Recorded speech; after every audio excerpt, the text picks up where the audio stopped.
njështër tek episodi 24 dhe po ta them paraprakisht Harbër është episodi i fundit që xhirim te kjo studio sepse jemi në fund të sezonit të parë. Para se të kalim tek i ftuari, që përveç se është një personazh goxha publik tashmë dhe ka dhe një farë fame goxha të lartë, sepse puna e tij bën, do të kalim tek sponsorat. Sponsori i parë, Taste Don't Waste. Aplikacioni më i ri me 50 deri në 70% ulje për çdo ushqim. Update i parë në orën 6 deri në 11-12 natës varet nga restoranti. Gjeni çdo lloj zhanri, sepse unë kam ves Arbër për çdo personazh dhe kështu them çdo lloj zhanri. Çdo lloj zhanri ushqimesh i gjeni tek aplikacioni mbasi i bëni update. Dhe sponsori i dytë, dhe dy kemi sot, mirë se erdhe, u fut dhe shoku im Krisi këtu tek backstage. Love you, Buda. Dhe sponsor i dytë është Alba Deals. Keni hekur për të kuros rrobat, keni kamera, tripod, më thet thash çdo lloj gjëje që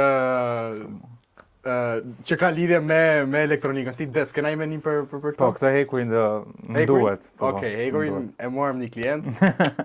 Sot kam të ftuar një personazh shumë interesant që me stilin e tij, me mënyrën se si ai i vesh VIP, le të themi, bie shumë në sy.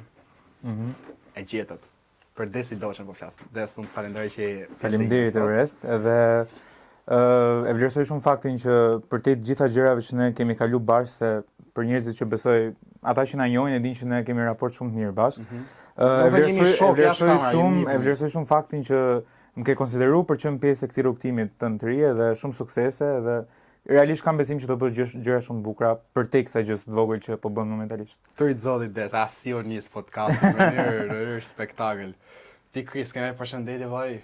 Jo, kam thjesht për të thënë diçka që duhet ndihet pak special Desi se gjithë historitë e tjera ka thënë prezantorni vet, ty të bërë këtë parantezë, është vërtet. Kush e di çka ka thënë, ky ka dalë nëpër intervista dhe po thon. Ja. Des, tash. Po, direkt shumë pyetje. Po, siç e tham, ne jemi shumë shok jashtë kamerave. Ne i kemi bë muhabet këto, po do t'i bëjmë për njerëzit që nuk të njohin, domethënë personalisht. Okej. Si nisi rrugtimi yt drejt ka nisë në një mënyrë që unë se kam prit. Pra, unë kam qenë patjetër i apasionuar ndaj artit edhe ndaj gjërave që ndaj të bukurës kryesisht, po që mendoj që piknisja më kryesore ka qenë fakti i zgjedhjes së degës lartë që unë kam studiuar për art dhe design, edhe pastaj në një moment të fillimit të këtij rrugtimi, u hasa edhe me një fillim rrugtimi tjetër, që ishte pjesëmarrja në një emision televiziv në Top Channel, që ishte viti i parë që u bë edhe për gjinin mashkullore, pra për djemt, që quhet He She's on Top. Po, besoj. Plako. Edhe me thënë drejtën, nuk është se kam pas një dëshirë të madhe të isha pjesë, modelingu nuk është patjetër synimi im, pra ka qenë një gjë që më përpara edhe për çështje kilesh më të vogla e kam bërë për qef, po nuk është se kam pas kur me dëshirë të madhe që të ishte ajo gjëja kryesore. Dhe me thënë drejtën, aplikimin nuk e kam bërë unë, e ka bërë një Mekesha ime. Edhe unë pata qasjen që madje mbaj mend natë kam qenë në një ditëlindje dhe më marrin telefonin dhe më thonë që je përzgjedhur dhe e forta, unë mendova se isha përzgjedh nga 50 veta, isha te top 10 që domethënë. Ata në fakt thjesht kishin marrë gjithë njerëzit në telefon për tu paraqit. Edhe unë u hasa atje me një numër shumë të madh njerëzish dhe thash unë s'besoj që do kaloja, po pika ime e fortë atë ditë dhe si gjithmonë ka qenë veshja. Veshja, po, qartë. Edhe pat një xhaketë shumë interesante që Argjira e Pikasi kështu më një herë, edhe lindi ideja që unë çdo puntat isha me veshje të krijuara nga unë. Pra unë nga një pasarel mode që ishte për tregu që ne jemi shumë taft modeling, e ktheva në një pasarel veshjes për të reklamuar atë gjën që unë dia të bëja më mirë. Edhe kështu ka nisë domethënë. Na thu pak outfiti si ke qenë kur erdhën sy direkt. Ke pas xhaketën, çka ke pas po thua te audicioni. Po te audicioni. Kam pas një xhaketë që kam pas bërë për maturën time, në fakt që është me pikturë. Pra kam pikturuar disa fytyra në xhaketë.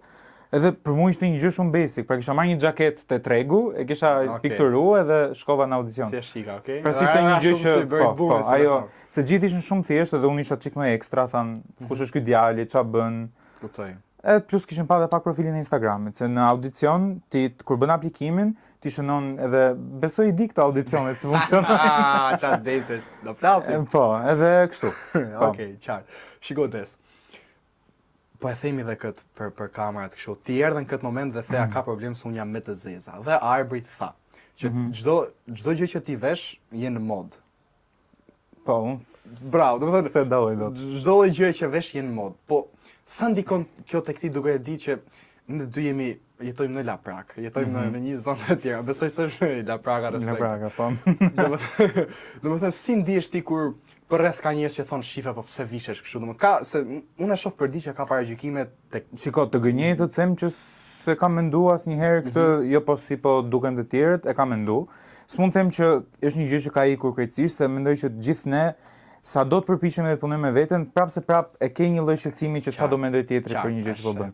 Po ideja është me arrit me e kthy në forcë atë gjën, edhe mendoj që këtë kam arrit me bë që nëse dikush ka pas diçka të keqe për të më thënë, e ka pas lirshmërinë aq të madhe për të më thënë, sepse jam përpjek që çdo gjë që më vjen ta përqafoj dhe thjesht ta kthej në anë pozitive. Patjetër që ka dhe raste që s'ja del dot, po realisht përpiqem të jenë shumë më të vogla këto raste që s'ja dal dot. Po nuk e ç'a bën, jeton në një vend që adaptimi me një gjë të re, çdo gjë e re që do dali, si fillim do shahet, pastaj me kalimin e kohës mund të pëlqehet, sepse do fillojnë të mësohen dhe pastaj do e duan. Nuk ka kush ka mundësi. Ti arbër si mendon, kjo ndodh vetëm se po pinë dhe ujë arbër, ndodh vetëm tek zona jona apo ndodh kudo? Po thu vetëm te zona janë të Lapraka. Po në Shqipëri po flasim pra tjera në Shqipëri kështu. Po jemi, nuk është se ndodh edhe jashtë, se ne e bëjmë Shqipërinë maks, po unë kur kam shku, për shembull tani së fundmi kam pas një bashkëpunim në Paris, që kam qenë pak më shpesh. Edhe ajo vajza po më thoshte në bisedë pune e sipër, po më thoshte që shiko se edhe këtu njerëzit i shikojnë personat e tjerë se si vishen, pra i gjykojnë, nuk është se janë ti shkon në Paris dhe vishesh me çfarë do ti dhe askush nuk shikon, askush nuk gjykon, ndodhin dhe atje shumë gjykime dhe paragjykime. Po, në Shqipëri janë me masë edhe që Po, në Shqipëri të kapin trafin. Kuptoj, Des, nga merr inspirimin për stilimin? Nga askund. Nga askund, okay. Po, nga askund literalisht sepse boshllëqet e jetës time më kanë bërë që të krijoj gjëra të bukura.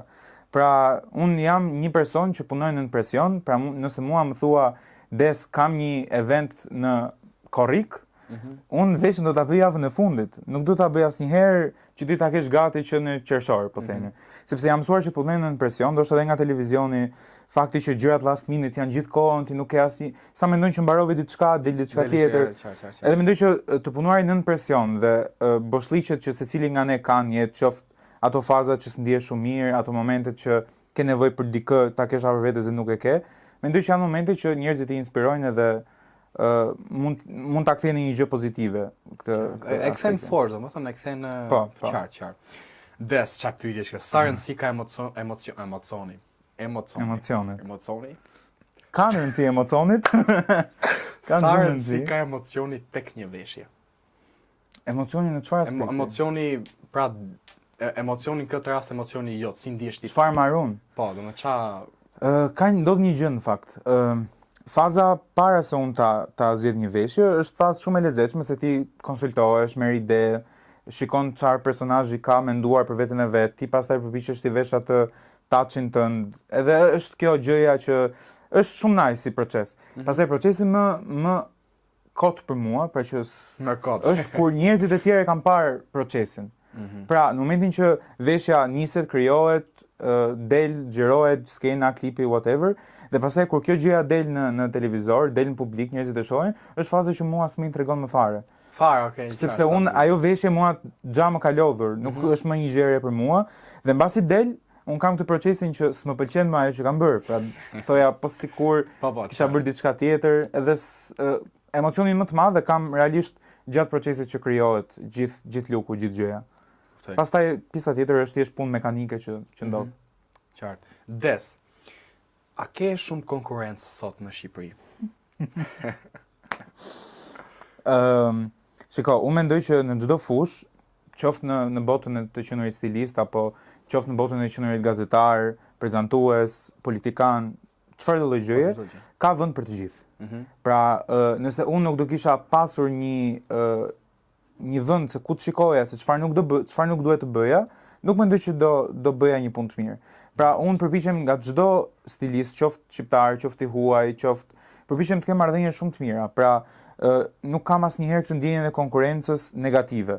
Pra, nëse ka një ndjenjë konkurrence, mendoj që duhet të jetë ajo pozitivja që siç dikush shef diçka te unë dhe do që të bëjmë më shumë se unë, edhe unë të shoh diçka te dikush tjetër dhe të bëj diçka më shumë te vite ime. Më të mirë pra njëri tjetrin. Por di të them që marrëdhëniet me stilistët kosovar i kam goxha të mira, për shembull është një vajzë stiliste që realisht ndihmojmë shumë njëri tjetrin për shumë dhe është stiliste e personazheve shumë të mira në Kosovë. Agnesa për shembull është stiliste e Kidës, edhe Ratadorës. Edhe realisht është një suportuese shumë e madhe ime dhe unë i saj, që është shumë e vështirë të ndodhi mes dy njerëzve që bëjnë të njëjtën gjë në po të njëjtën periudhë, me të njëjtat biznese. Njëjtin nivel. Po, edhe realisht është madje pak para se të isha këtu, po konsultoheshim për veshje për një personazh edhe nuk ndodh me të gjithë.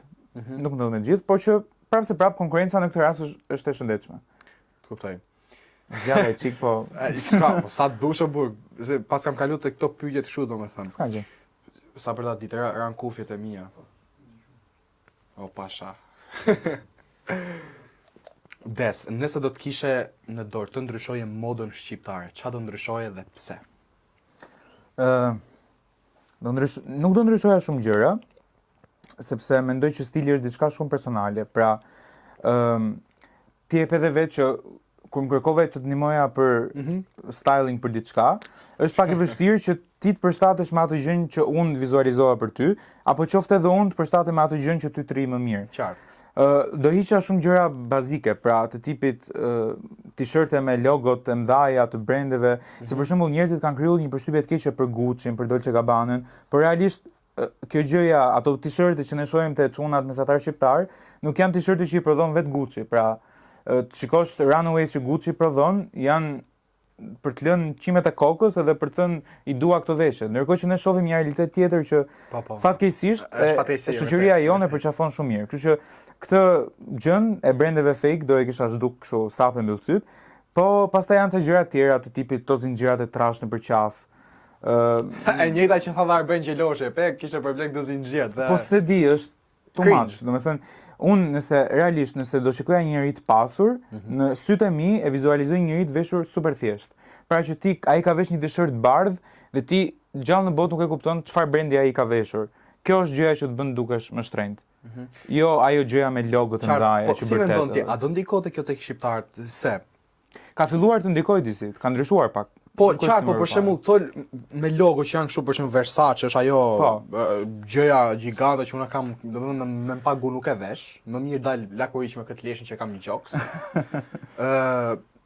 Janë për shembull nga 10.000 lek, 15, hajde 20, po as 20 janë shumë 20 për ato lloj bluzash. A mendon ti që për shembull do ndikojë se ata që s'kan shumë mundësi blejnë këto? Jo, okay. Nëse mban mend çfarë thash kur nisim intervistën, thash që në audicionet të Shizon Topit unë kam qenë me një xhaketë që e kam bler te tregu. Pra unë kam bler second hand te Kupola të xhaketën. Dhe s'ka bërë më shumë se 5.000 lekë, që ishte xhaketë. Pastaj ti mund të shkosh te, se s'du të bëj reklama dhe gjëra kështu, po mund të shkosh te një brand shumë i lirë që e gjen në një shëndet tregtare dhe mund blesh një bluzë, një t-shirt bardh për 4.000 lekë, për 5.000 lekë. Edhe pastaj ke New Yorker sa. Ke New Yorker te Ilse Waikiki, nuk e di, kudo mund të gjesh një gjë, nëse do ke pak nerva dhe ke çik kohë për ta bërë atë gjën, se do edhe kohë patjetër, mund ta bësh shumë mirë. Pra mos t'i bish kështu shkurt me. Ne folëm vetëm për t-shirtet, se Kristi po qesh për make-et aty. Folëm për t-shirtet Versace kështu. Po për se du të pyes pak se ti i fushës edhe du mendimin ta se s'bën. Po për këto më për to xhinset e ngushta me shkyme, me krau, kriu, çfarë mendimi ke më? Shiko, mendoj që unë sa herë i shoh mbrënqjethet. Mendoj të gjithë kemi pas. E ka thënë edhe Rudy Hizmo, këtë ke X-Media që e ka thënë shumë bukur. I rënqjethet mishit dhe mu mbrënqjethet mishit, kur shoh këto. Unë është pak përqeshur, po unë kam pas këtë fazën që i kam vesh. Nuk them. Po, vitet e para që unë kam qenë në Don Bosco, kam qenë i fiksuar me stilin e xhinseve të ngushta, të grisura të gjuhit dhe me çorape të gjata, me logo, me gjëra kështu, me dizajne të veçanta që të binin çik në sy. Po e kam bërë si gjë, kam qenë çik dhe më i dobët atëherë, edhe mendoj që kjo gjë e oversize-it më ka lind edhe pak nga shtimi i peshës. Po jo, tani nuk e dërej dot. U bë shumë vite që unë nuk du të shoh me sy, unë kam një vlla që realisht është shqiptari bazik. Po si ka mundësi më duket të pas ty vllau, pse nuk e po, për shembull, e vetmi eksperiment që ai ka bë, që un kam insistuar ta bëj, është që në verë të vesh një këmish lino. Pra është në këtë kategori njerëzish që ai vesh xhinset ngushta, okay, jo kështu me të çara, s'bëhet fjalë, domethënë, se është shumë ekstravagante për atë. Po vllai, çfarë ndim ka për këtë domethënë, për që ti je stiliste kështu? Shiko, një fat shumë i madh që kam pas ka qenë suporti i familjarëve. Që në fillim domethënë, patjetër që kam pas këto episode shumë çuditshme. Ka qenë një episod në fakt që un kam pas vënë ca zinxhira, dolin aso kohë shumë trend që i varje kështu te pantallonat. Aha, e kuptoj për. Edhe e mbaj mend me vllajin që më thoshte ti del nga shtëpia kështu. Do thënë s'bëhet fjalë ti dalësh nga shtëpia kështu dhe un prap dilja, e kupton? Nuk është se ata më thonin diçka dhe ma ushtronin impresion që ajo gjëja të bëj ashtu gjithmonë. Ata thonin një fjali të tyre, shikonin si e merrja unë fjalin dhe pastaj mësoheshin edhe realisht janë adaptuar shumë mirë me mua. Okej, qartë. Domethënë edhe kanë qenë supertuese kështu. Po. Nëse e pyet babin tim sot kësaj dite çfarë punoj, e ke të garantuar 100% që nuk di të ta shpjegoj. Pra thjesht di të thot vesh vipat. Domethënë kaq është perceptimi që ai ka për punën time. Qartë. Po është okay, mendoj që kur shkova ditë që më theti X i ke babi, shkova i thashur, si i thashur? Edhe si ti tha, ai mirë, domethënë kështu si serioze dhe filloi duke pak e mishi, se a kupton? Patjetër, gjithmonë. I thashun jam ai shoku Desit për po tha edhe kështu domethënë. Po, për shembull, ti ke bu gabim, duhet të pyesje mamin që si je, a je mirë, që mami direkt do e vizualizonte se çfarë ti kishe ardhur për të kërkuar, sa ajo i di gjithë itineraret e mia. Pra mami di çdo porosi që unë lej aty për të marrë një person, çdo vajti ardhjen time, duhet kjo, duhet ajo, do të thënë ndihmon shumë. Është di çdo gjë për punën time. Nuk ka një gjë që ajo nuk e di. Des, kush është personi, pra po themi VIP. Okej. Që ti e admiron për veshjen që ka, por nuk bashkëpunon me të. Duhet shqiptar apo Jo, shqiptar. Edhe shqiptar, po e themi edhe tu, po pyetja është për shqiptar. Duhet djalë apo vajzë apo të dyja? Të dyja. Okej, vajzë është një artiste në fakt që mua më pëlqen shumë gjithë rebrandi që ajo ka bërë. Pra, ajo realisht është një artiste që ka bërë një rebranding edhe është kthyer nga një personazh që njerëzit kishin një qasje për të, në një artiste që po bëhet ndërkombëtare dhe po bën hite botërore, me thënë drejtën.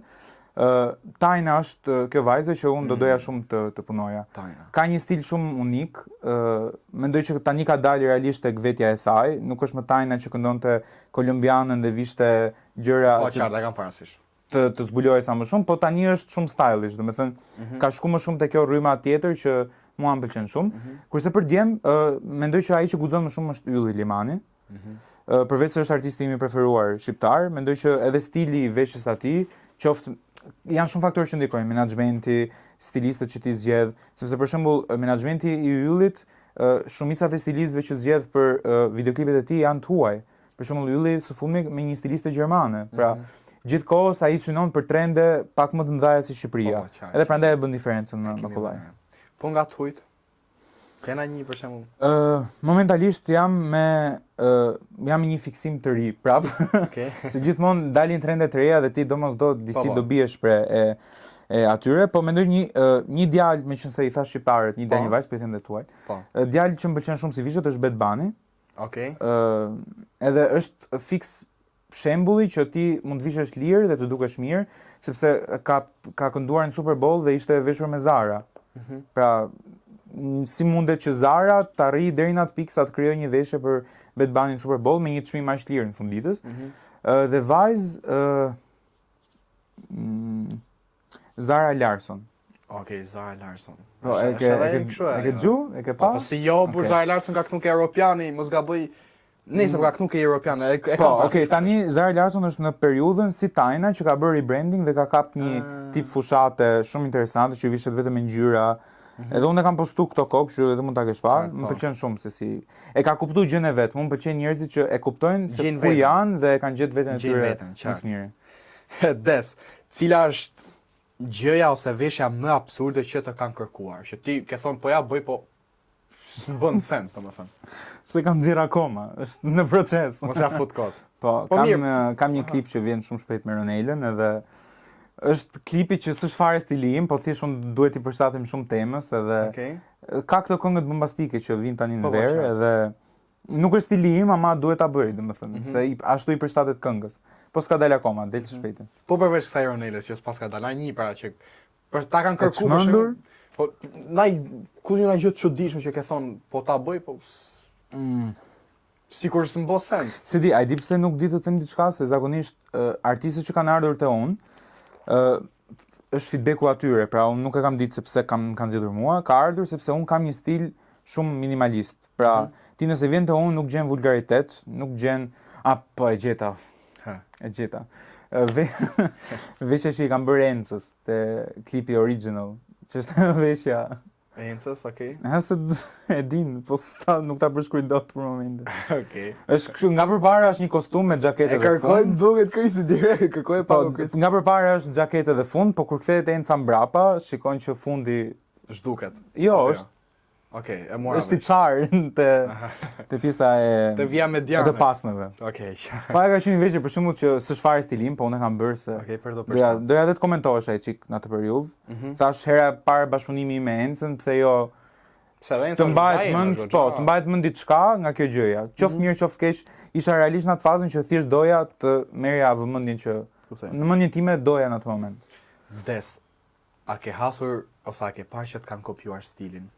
Ke vënë për shembull shi, ma ka kopjuar mua shi.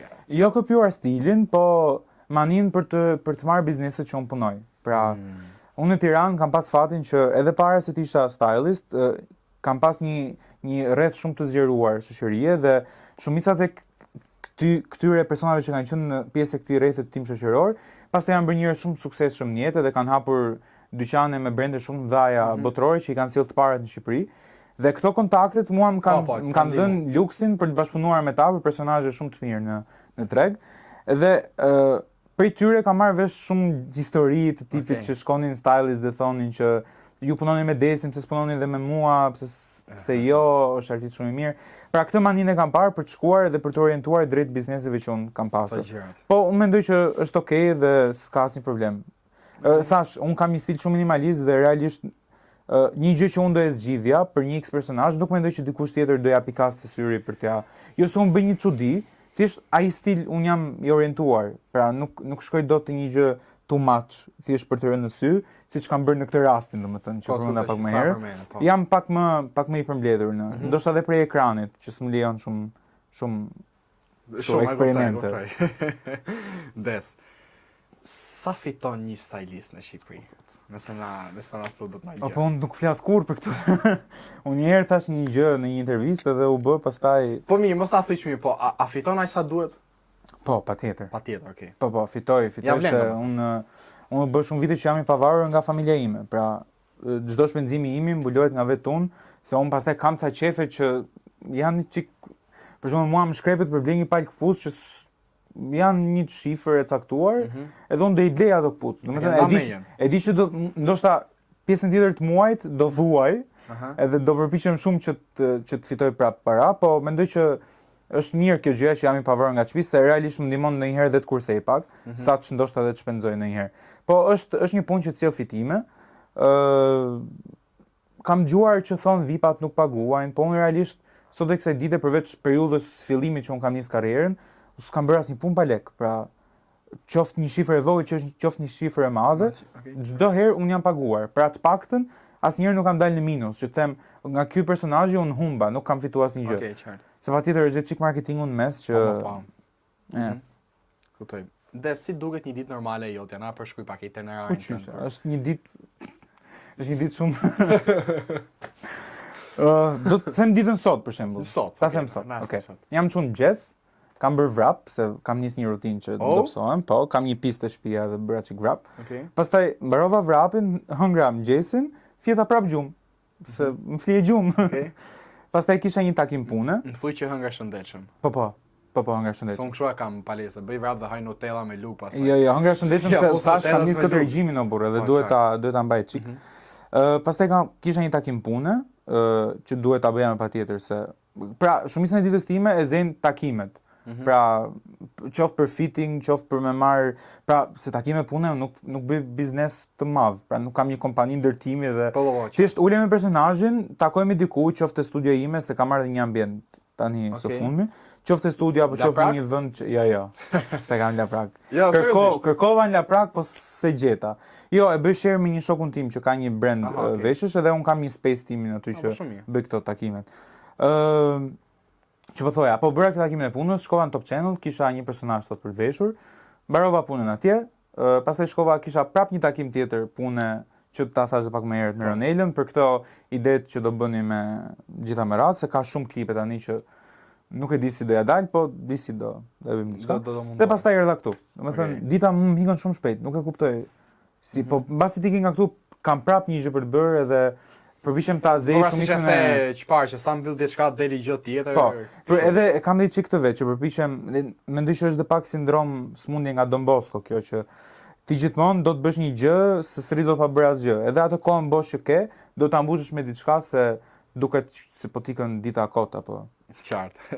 Des, para se të kalim tek pyetjet tjera, unë tash do të prezantoj sponsorat. Se kam në mes asaj prezantoj sponsorat. Po vi pakuj. Miq, Taste Don't Waste, platforma më e re në Tiranë që merr çdo lloj ushqimi me 50 deri në 70% ulje. Update i parë në orën 6 deri në orën 10 ose 11 varet nga restoranti i përkatës. Dhe mos harroni çdo lloj zhanri ushqimesh, si tëmblat, kripura, gjelltore, çfarë që doje zemra ju, veç shkarkoni aplikacionin Update gjithkohës edhe ushqime pafund.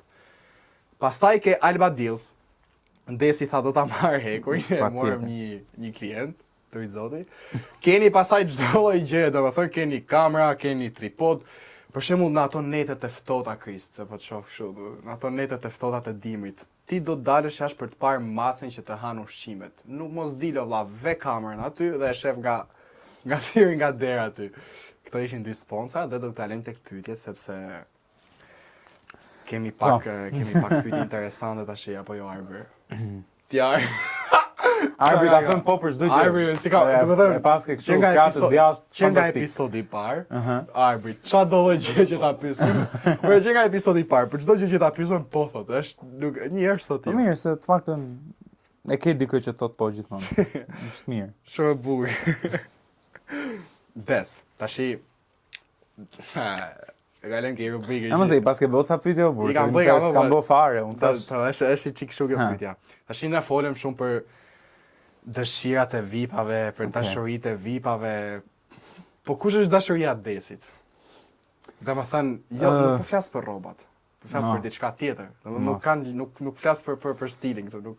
Shiko, flas për jetën personale, jetën çik më kështu domethënë. Shiko, mendoj që njerëzit që duhet ta dinë, e dinë. Okej. Kaq. Kaq? Po.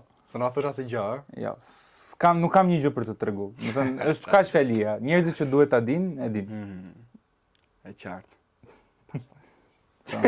Se veç ka des. Çfarë mendon ti që nuk duhet veshin një mashkull shqiptar kurrë në jetë? Pa edhe një femër, po një mashkull, domethënë kalojmë mirë, flasim mirë për meshkujt, me që jemi të dy. Okej. Që ti thu nuk ka shans, më mirë dil lakuri që sa të veshësh atë. Për shembull, unë thashun atë bluzën Versace se isha vesh kurrë. Po pra, disi i përmenda, domethënë këto bluzat e egzageruar. Shiko, jo bluzat me logo, se unë për shembull sot jam një bluzë me logo, po ti realisht të duhet pak kohë për ta kuptuar se ç'a logoje është, se është kryesisht monokrom. Pra nëse logoja është e pastër, nuk ta vret shumë syrin, për mua është okay. Kur kam qenë vogël Kenzo ne kam pas shumë qejf. Thoja, kur të rritem dua një çantë si kjo për shkollë, se ku diun më duket shumë interesante. Pastaj kur u rrita kuptova që ke vesh ndonjëherë Palm Angels? Jo, kur. Ke vesh ti Arber, ti Krist? Ju beton dhe unë s'kam vesh kurrë. Jemi 4 njerëz të qytetëruar, të saktë që s'kemi vesh kurrë. Dhe ju që i keni vesh. Një gjë për shembull të çuna që unë urrej shumë, është ai xhupi Moncler që ka atë. Jo Moncler, është ai Aq kotër sa semrin si jam. Stone Island. Stone Island. Që ka atë stemën kështu të madhe. Okej. Se do ta ke Stone. Po e kuptoj. Po atë xhupin për shembull e ka çdo njeri. Nisur nga Kozaku te ku diun. Kozaku e ka i pari. Pastaj gjithë çuna që ndiqin Kozakun do e kenë dha ata këtë xhupin. E këto xhupat nuk i duhem më dot. I kam pastaj ato bluzat po me pastaj këto. Po Moncler, shiko, Moncleri i ka pak më minimaliste. Është pak më ndryshe. Dikur ka qenë pak më ekstravagant, tani është kthy pak te kjo gjë minimaliste. Ka vetën ai që ka shpik Moncleri. Po, i lum. Po femrat për shkak çfarë do të veshin kurrë. Që është një big no këti.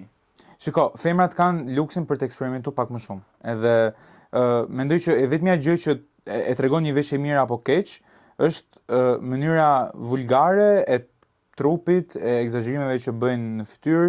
Pra nëse një vajzë, Aqua Sapone, që ka një trup shumë elegant, nuk e kam elegant vetëm i holl, pra mund të jesh edhe pak e mbushur, pak e kolme dhe ti je goxha elegante, edhe me shumë fines.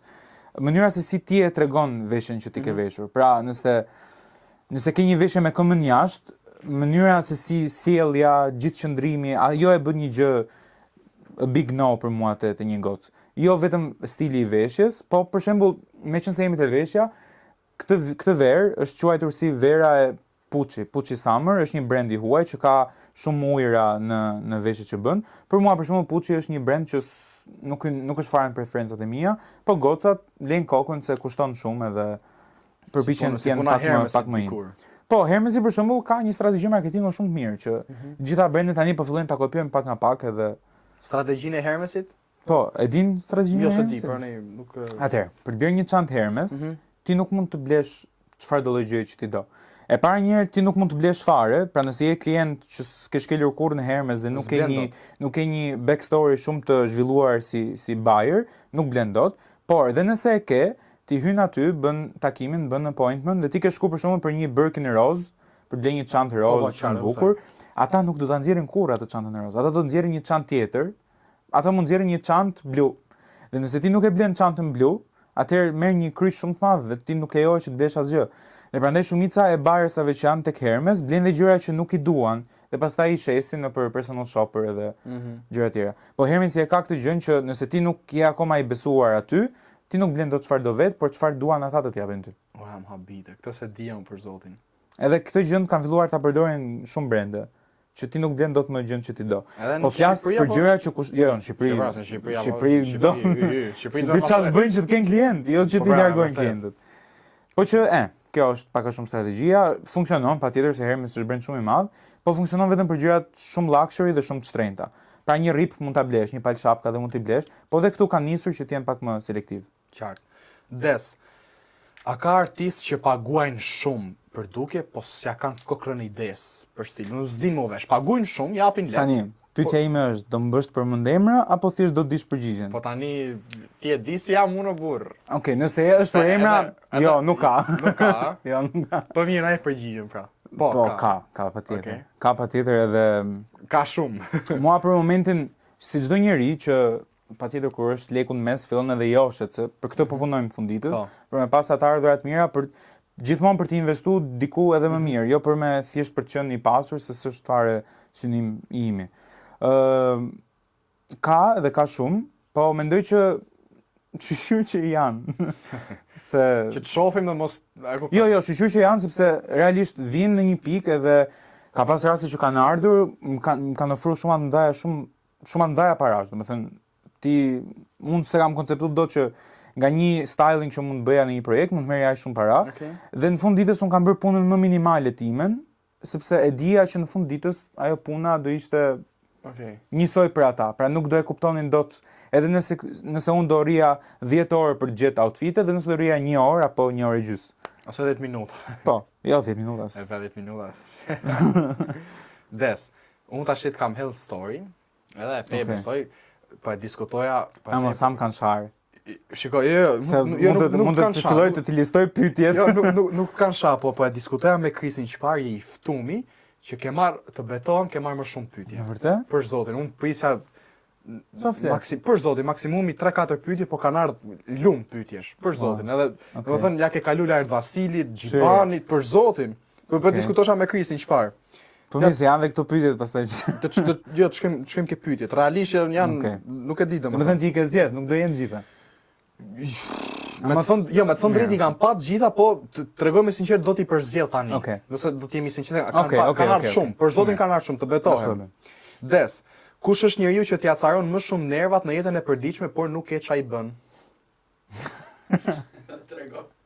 Jo, po e tregoj që t'jemi transparent. Nëse s'ke kështu përgjigje ose haj, ose po ja. O Emanuel, të thash, po të smerr vesh ti. Shiko, të gjithë e dinë që unë kam një mikesh shumë ngushtë, që është Evi, edhe Evi nuk është personazh i famshëm, po për mua është shumë e famshëm, me thënë drejtën, se di çdo gjë për jetën time, është një libër që nuk do hapet kur për njerëz të tjerë, po është gjithmonë shumë safe gjërat e ajo.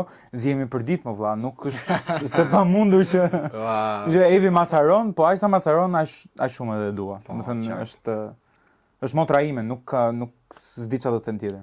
Po macaron shumë. Evi, breshka. Po Evi s'erdhi sot, po përshëndesim gjithë breshkën, gjithë breshkën e Don Boscos. Ti Kris, kena një mendim për breshkën? Okej. Patjetër që ka. Na thuj. Që Ka humbur kundrejt nesh. Po. Okej, të dhe është racë. Des, me kë ke shoqëri më të mirë, me vajzat apo me çunat? Me vajzat. Okej, Po. me vajzat? Që kur kam qenë më i vogël, kam pas këtë, jo se ka qenë zgjedhja ime, thjesht çunat që kam pasur në klasë, po flas në veçare se aty ka nis pak a shumë shoqëria bazë, kanë qenë shumë tipa që si duroja dot, më thënë, tipa që loznin PlayStation gjithë ditën, ndërkohë që unë doja me pikturu, doja me dal në natyrë. Po, kishe tjetër... Doja me shiu ushqimin, gjithmonë më ka pëlqyer ushqimi. Ata do të thënë donin PlayStation, fillun këto, pastaj jo Lotto, jo Skedina, edhe s'më ka gjithë kurme. Në gjimnaz pastaj po, kam nisë bëj të shoqëri me djemë edhe patjetër që kam shok djemë, po më shumë ti kam vajza, qoftë edhe pak prej profesionit, më ndikoni çik. Des, e shqipite qik shugja. Të shohim shpesh me vajza, a do e kishte probleme dashura jote? Po, unë mendoj, jo realisht, nëse po të flas ti unë mendoj që nuk ka pse ta ke problem për të sikletshme. Okej, është e sikletshme, po në fund ditës nuk pres që të kuptohet. Vesh, më kupton? Se po më thotë që ta them këtë është fort fare dhe pastaj ndil këtë pyetje. Po më thotë i doktor sot, se pra ne them zoti është i masi mi sjell situata ashtu. Po më thotë i doktor sot, shkova i ditë tek Kesomegu, këtu në blok. Edhe ishte ajo që po shiti ishte shumë e bukur. Okej. Edhe i thash, qenke shumë e bukur, dhe ajo i kishte thënë, po ti më plerë, thonë jam i martum, ti më thua, mi kishte thënë ky, po mi nuk të thash hajde të e kupton, të komplimente bëra. Pra ne po them që na herë duhet kuptu, domethënë, që puna, e kuptove çfarë thash apo jo? Po e kuptova shumë qartë. Unë po vazhdoja të mendoja çfarë përgjigje do të jap. Jo, nëse ashtu ose jo, puna ime është pak e sikletshme. Okej. Jam konscientum për këtë. Nuk e kam zgjedh vetë dhe di shumë mirë gjithë gjërat e mira që të sjell dhe gjithë gjërat negative që të sjell. Nuk është bërë problem ndonjëherë në marrëdhëniet e mia sepse unë jam shumë hermetik. Pra, kur unë shkoj takoj një klient apo punoj me dikë, se realisht kur them klient, jo se nuk dua të përmend emra, po ashtu janë me të vërtetë, se vinte unë edhe duan një shërbim, unë shërbimin një jap. Jam shumë hermetik, pra ti nuk e din fare, Kristi për shembull nuk do e di kurrë se si është biseda ime me ty për të të vesh ty. Pra përpiqem të ruaj dhe privatësinë e personazhit që unë kam veshur. Edhe ndoshta edhe kjo ka sjellë çik këto dyshime, jo po pse, jo po. Plus, gjëja tjetër është që unë punoj me personazhe që janë pak më të mëdhenj se unë në moshë. Pra, unë e kam nisë punën shumë herët dhe njerëzit se besojnë që unë jam 22 vjeç, po është dhe çik kjo, unë jam si vllai i tyre apo si pra më konsiderojnë gjithmonë me këtë dashamirësinë si të qenurit më i vogël, dhe pse më trajtojnë në biseda sikur të jem një i rritur. Por e shoh këtë dashamirësinë në këtë lloj forme, asnjëherë në një formë tjetër. Kështu që s'ka pse ti të shqetësim për askënd. Bukur kjo. Dhe e fundi që kam përzgjedhësh nga një shoku jon, e kemi të tre shok në çunat e Don Boskos. Ti ke parë se kush e ka çuar? Kët e ka thënë me emër ky kush. Okay. E ka thënë me emër këtë më shkruajti në Instagram që filanin e kam çuar. Okej. Desi është dizajneri që ka vesh gjysmën e stafit të PCB. Të duam Desi, një zemër nga Devisi. Devis Pali, përshëndetje. Kush PCB-ja? Nuk e marr vesh PCB ka shkruajt. Gjysmën e stafit të PCB. Çfarë drejtin është Devis Pali? Lutem çfarë? Jo, po ne do e marrim telefon. Do e marrësh ti ta marr. Merre, ja ta marr pak tash. Do e marr tash. Do ta dim çfarë PCB. Për herë të parë po marr dikën në podcast tani, si mendon ti Arve? Si Arve thot po. Nuk e di çfarë është PCB-ja. Ore, nuk e di ka mundsi, Devis Pali në telefon. Imagjino mos ta, o Devis. Vlla, jam në mes të podcastit, jam në xhirim live. Dhe të mora, jam me Desin këtu dhe po i lexoja pyetjen që tim ke bërë, atë gjën që tim ke bërë. Çat drejtin është PCB-ja më burr? Pro Credit Bank. Po s'kam vesh unë. Ku ka vesh? Desi thotë s'kam vesh gjë. Ore, me këtë tallesh? Unë kam vesh më burr vetëm, po bëja kështu. Ishte kështu si ironike. Sa ua, çfarë thotë valla. Unë duhet të lexosh dhe i pyetje tjetër. Okej, ta bëjmë. Prisja që Desi ta kupton. Jo, PCB, unë thash është një ekip futbolli. PCB që PCB unë thash se mos ishte në organizatë si Don Bosco, ç'ka PCB. Organizatë që fute, po. Hajde Devi, se folim, ciao. Ciao. Pa full Desin. Ciao zemra, ciao. E ordo shokët çuna. Po pra. Po jema thjesht ka qenë një rast që kanë vesh Devisin në një dasëm, te dasma e Demianit edhe ka bërë kështu legjend. Zgjedhëm një po se shkoi dëm kjo, ishte kot. Po pra ishte Okej. Shumë e thatë, më zgënjeva. Des, cili ka qenë luku yt më i komentuar deri tani? Pra luku yt personal. Ah, personal. Personal, luku yt. Po se di, nuk e mbaj mend. Realisht mbaj mend çfarë luku kam bërë ndonjëherë te vetë. Që ke marrë më shumë komente.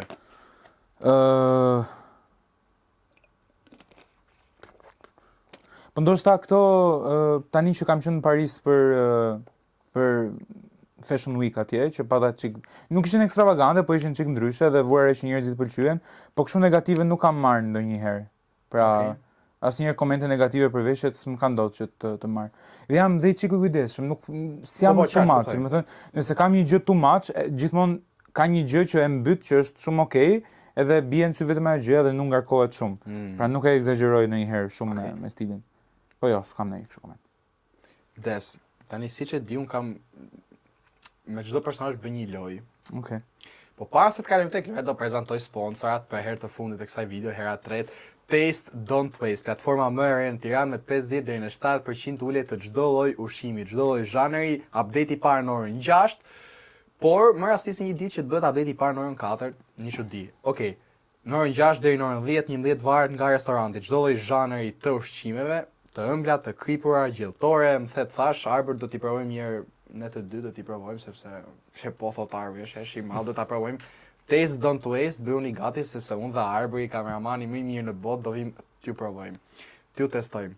Dhe pastaj sponsori i dytë Alba Deals është ku ka çdo lloj pajisje, ndaç elektroshtëpiake, ndaç elektronike, ndaç pse thash Arbëri është kameraman profesionist tash sa vjet janë kët 20 vjet, po. 20 vjet se Arbëri ja jep kështu 20 vjet dhe i pa me sytë e tij, i testoj, e keni konfirmimin nga një kameraman me cilësi europiane dhe botërore. Si mendon ti, Kristi? Pjesa lojës des. Okej. Tashi, këtë lloj loje për herë të fundit unë më duket mos gaboj ja kam bë Neritan Liçajt. Po mi bjen me kamerë që unë do ta përshëndes tashi, po nuk ta hap dot vllajim Justin Peshku Jandales. Love you Bruda. Po i vjen me kamerë, po nuk ta hap dot. Sta marrë telefon, ti them që jam podcast si thoni çuna. Po më. Okej. Se nuk e njoh, domethënë mundesh lirisht. Do ta marr Justin dhe pastaj të kalim tek pjesa e lojës me Desin. Sa bukur që podcasti me 2 telefonat, çon ti të keti Krist. O Justin, jam të xhiru podcastin në vllajim, do dalesh në video aty, jam në podcast live, të hapa vetëm se du fort, të kam shok, do të marr pastaj. Qa ke bo? Thuja dhe herë, thuja. Qa ke bo?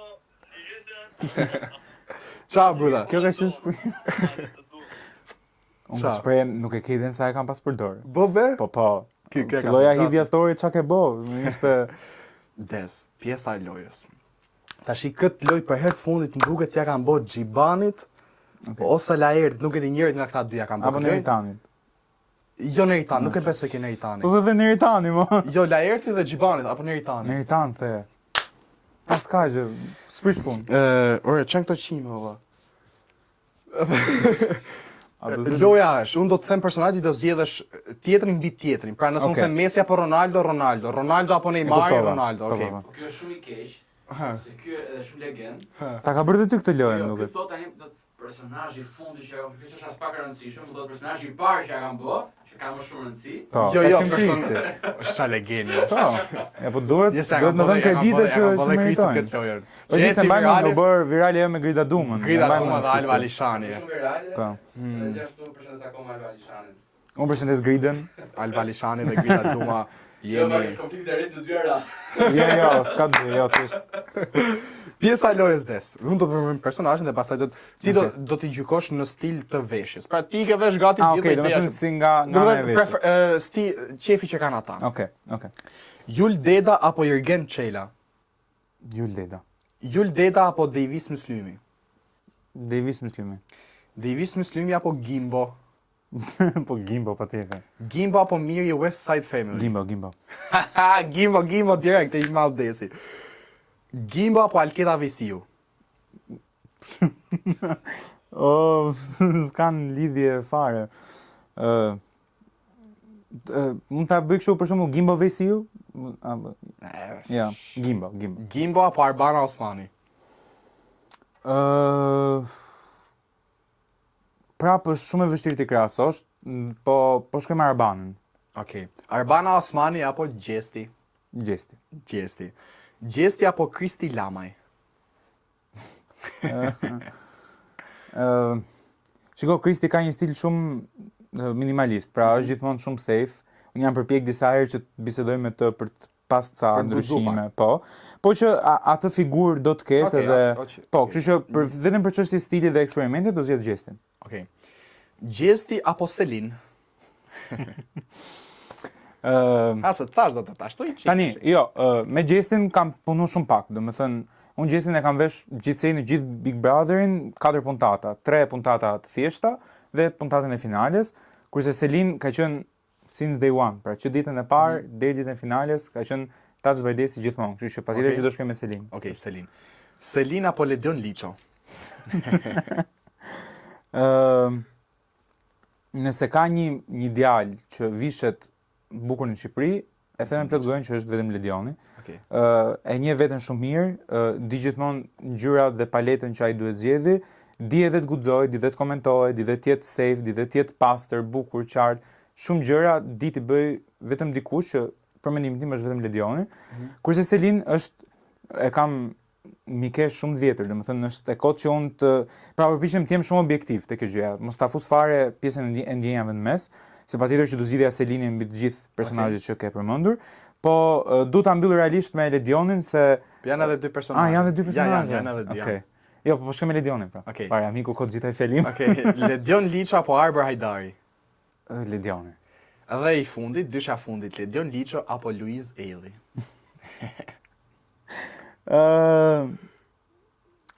Luizin nuk e kam shumë të testuar Okej. në prekjen time, domethënë. S'di të flas shumë, di të flas më shumë për Kiarën, sepse me Kiarën punoj. Me Luizin kam pas vetëm disa dalje të pakta që po kam vënë re që e pranon stilin ndryshe. Pra, ka bërë një klip në fakt me Nora Estrefin edhe unë aty e kam vesh me një gjë, me ngjyra që ai s'është fare stili i tij dhe prapë e ka marrë përsipër për ta bërë. Me Luizin di të them që është një gjë që do vi së shpejti, pra do kem një projekt me Luizin që unë do jem stylisti kryesor i tij. Okej. Kështu që po ja le kohës pjesën e Luizit dhe do shkoj prapë me Ledionin. Sa e bukur të kjo. Des. Para se ta mbyll unë të falenderoj që ishe pjesë ime sot. Nëse e mban mend, ta kam thënë edhe në telefonat para shumë muajsh që kam pas plan të të kem këpa e mban mend. Po, patjetër që më. Po. Të kem ke podcasti dhe realisht jam shumë falenderues edhe pse ne jemi shumë shok jashtë edhe rrim kështu. Jam falenderues që ishe pjesë ime sot, që the gjëra të bukura këtu ke podcasti im. Uroj. Edhe për ju që do e shihni këtë video, është episodi i fundit që xhiro te kjo studio.